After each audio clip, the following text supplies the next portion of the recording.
میرے پاس امید کرتا ہوں کہ آپ لوگ خیریت سے ہوں گے۔ بات کریں گے غلاف کعبہ کی تاریخ کے حوالے سے۔ دنیا بھر کے مقدس ترین مقام خانہ کعبہ کی دیواروں اور باب کعبہ کو جس کپڑے سے ڈھانپا جاتا ہے اسے غلاف یا کسوہ کہتے ہیں، جس کی تیاری پر تقریباً 2.5 کروڑ سعودی ریال لاگت آتی ہے، جسے مکہ کے کسوہ کارخانہ میں جدید مشینوں کی مدد سے قریب کوئی 10 ماہ کے عرصے میں تیار کیا جاتا ہے۔ غلاف کعبہ کی تاریخ ہے جو کہ مصر سے شروع ہوتی ہے۔ سینکڑوں کلو گرام خالص ریشم، چاندی اور سنہری دھاگوں کی مدد سے تیار کیا جانے والا خانہ کعبہ کا غلاف ہر سال ذی الحج کے اسلامی مہینے میں حج کے موقع پر 9 ذی الحج کو جو ہے وہ تبدیل کیا جاتا ہے، جس کی تبدیلی کی تقریب جو ہے وہ نماز عشاء کے بعد کوئی قریب 5 گھنٹے تک جاری رہتی ہے، جسے پوری دنیا میں لوگ براہ راست دیکھتے ہیں۔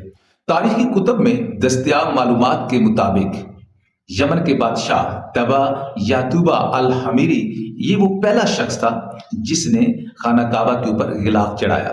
یہ مکہ میں بڑے ادب اور احترام کے ساتھ داخل ہوا اور خانہ کعبہ کو غلاف سے ڈھکا۔ تاریخ دانوں کے مطابق جو کپڑا الحمیری نے استعمال کیا یہ ایک موٹا کپڑا تھا جس کو الخصف یا کشف کہا جاتا تھا۔ اس کے بعد اس کی جگہ معافر نے لے لی۔ معافر یمن کے ایک پرانے قدیم شہر کا نام ہے جہاں پر یہ کپڑا تیار کیا جاتا تھا، اسی وجہ سے اس کپڑے کو معافر کہا جاتا تھا۔ اس کے بعد شاہ یمن نے الملا یا ملا کا غلاف خانہ کعبہ کے اوپر چڑھایا، جو کہ ایک باریک نرم کپڑا تھا جس کو ربط کہا جاتا تھا۔ اس کے بعد خانہ کعبہ کے لیے جو غلاف استعمال کیا گیا اس کو وسائل یا وسیل جو ہے وہ کہتے ہیں۔ الحمیری کے بعد الحمیری کے جانشینوں نے بھی خانہ کعبہ کے اوپر غلاف چڑھانے کا جو کام ہے اس کو اپنے لیے فرض اور عزت سمجھا اور اپنے لیے عزت سمجھ کر جو وہ غلاف چڑھایا کرتے تھے۔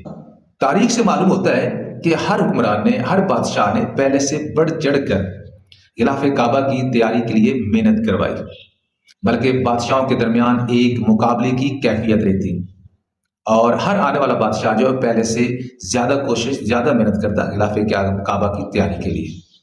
پیغمبر اسلام وہ پہلی ہستی ہیں جنہوں نے القباتی نامی کپڑے کا غلاف تیار کروایا۔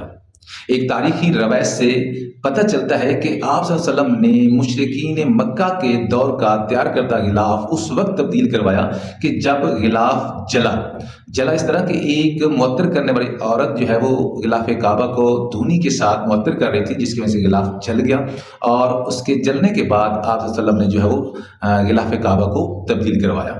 بہرحال ہر دور میں بادشاہوں اور حکمرانوں کے درمیان، سلطانوں کے درمیان خانہ کعبہ کے غلاف کی تیاری اور اس کی حفاظت کی ذمہ داری جو ہے وہ چلتی آ رہی ہے، لیکن سعودی دور میں غلاف کعبہ کی تیاری کے اوپر سب سے زیادہ توجہ دی گئی۔ کیا آپ جانتے ہیں کہ 6 دہائیاں پہلے ایک سال ایسا بھی گزرا ہے کہ جس میں غلاف کعبہ کی تیاری کی سعادت جو ہے وہ پاکستان کو نصیب ہوئی؟ سعودی عربیہ کے وفد نے پاکستان آ کر مختلف کارخانوں کا جو ہے وہ دورہ کیا، وزٹ کیا، اور مختلف کارخانوں کو وزٹ کرنے کے بعد کراچی میں وحید الدین انصاری کا جو ہے وہ بنارس سلک ہاؤس جو ہے اس کو غلاف کعبہ کی تیاری کے لیے منتخب کر لیا گیا اور ایک ازمائشی طور پہ غلاف کعبہ کا ایک جو ہے وہ کپڑا جو ہے وہ تیار کر کے سعودیہ بھجوایا گیا، جس کو شاہ سعود نے پسند کر لیا اور غلاف کی تیاری کا حکم دیا۔ بلکہ وحید الدین انصاری کے بیٹے رضوان اللہ بتا رہے تھے کہ 1962 میں ہمارے اس کارخانے نے غلاف کعبہ کو تیار کیا اور بعد میں 1982 میں ہمیں ایک اور جو ہے وہ سعادت اللہ پاک نے بخشی نصیب ہوئی کہ رسول پاک صلی اللہ علیہ وسلم کے لیے جو ہے وہ سبز رنگ کے غلاف کی تیاری بھی جو ہے وہ ہمارے اسی کارخانے نے کی۔ تو یہ ایک بہت بڑی سعادت ہے کہ پاکستان میں بھی ایک سال جو ہے وہ غلاف کعبہ کو تیار کیا گیا۔